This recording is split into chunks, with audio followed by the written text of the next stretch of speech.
In the beginning, all tales and stories belonged to Niyama, the sky god. But Kwaku Anansi, the spider, yearned to be the owner of all the stories known in the world, and he went to Niyama and offered to buy them. The sky god said, I am willing to sell the stories, but the price is high. Many people have come to me offering to buy, but the price was too high for them. Rich and powerful families have not been able to pay. Do you think you can do it? I can do it. What is the price? My price is 3 things. I must first have Moboro, the hornets. I must then have Onini, the great python. I must then have Osebo, the leopard. For these things I will sell you the right to tell all stories. I will bring them. He went home and made his plans. He first cut a gourd from a vine and made a small hole in it. He took a large calabash and filled it with water. He went to the tree where the hornets lived. He poured some of the water over himself so that he was dripping. He threw some water over the hornets so that they too were dripping. Then he put the calabash on his head as though to protect himself from a storm and called out to the hornets. Are you foolish people? Why do you stay in the rain that is falling? Where shall we go? Go here into the dry gourd.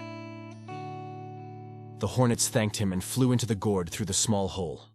When the last of them had entered, Anansi plugged the hole with a ball of grass, saying, Oh yes, but you are really foolish people. He took the gourd full of hornets to Nayami, the sky god. The sky god accepted them. He said, There are 2 more things. Anansi returned to the forest and cut a long bamboo pole and some strong vines. Then he walked toward the house of Onini, the python, talking to himself. He said, My wife is stupid. I say he is longer and stronger. My wife says he is shorter and weaker.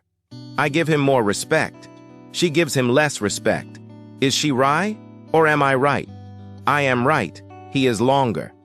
I am right. He is stronger. When Onini, the python, heard Anansi talking to himself, he said, Why are you arguing this way with yourself? Ah, I have had a dispute with my wife. She says you are shorter and weaker than this bamboo pole. I say you are longer and stronger. It's useless and silly to argue when you can find out the truth. Bring the pole and we will measure. So Anansi laid the pole on the ground, and the python Camaban stretched himself out beside it. You seem a little short. The python stretched further. A little more. When you stretch at one end, you get shorter at the other end. Let me tie you at the front so you don't slip. He tied Onini's head to the pole. Then he went to the other end and tied the tail to the pole. He wrapped the vine all around Onini until the python couldn't move. Onini, it turns out that my wife was right and I was wrong. You are shorter than the pole and weaker. My opinion wasn't as good as my wife's, but you were even more foolish than I, and you are now my prisoner. Anansi carried the python to Nayami, the sky god, who said, There is one thing more.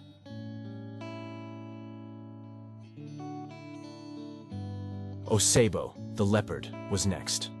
Anansi went into the forest and dug a deep pit where the leopard was accustomed to walk. He covered it with small branches and leaves and put dust on it, so that it was impossible to tell where the pit was. Anansi went away and hid. When Osebo came prowling in the black night, he stepped into the trap Anansi had prepared and fell to the bottom. Anansi heard the sound of the leopard falling, and he said, Ah, Osebo, you are half foolish. When morning came, Anansi went to the pit and saw the leopard there. Osebo, what are you doing in this hole? I have fallen into a trap. Help me out. I would gladly help you, but I'm sure that if I bring you out, I will have no thanks for it. You will get hungry, and later on you will be wanting to eat me and my children. I swear it won't happen. Very well. Since you swear it, I will take you out. He bent a tall tree toward the ground so that its top was over the pit, and he tied it that way. Then he tied a rope to the tree and dropped the other end of it into the pit. Tie this to your tail. Osebo tied the rope to his tail. Is it well tied? Yes, it is well tied. In that case, you are not merely half foolish, you are all foolish. And he took his knife and cut the other rope, the one that held the tree bowed to the ground. The tree straightened up with a snap, pulling Osebo out of the hole. He hung in the air downward, twisting and turning. And while he hung this way, Anansi killed him with his weapons. Then he took the body of the leopard and carried it to Nyame, the sky god, saying, Here is the third thing. Now I have paid the price. Kwaku Anansi, great warriors and chiefs have tried, but they have been unable to do it. You have done it. Therefore, I will give you the stories. From this day onward, all stories belong to you. Whenever a man tells a story, he must acknowledge that it is Anansi's tale.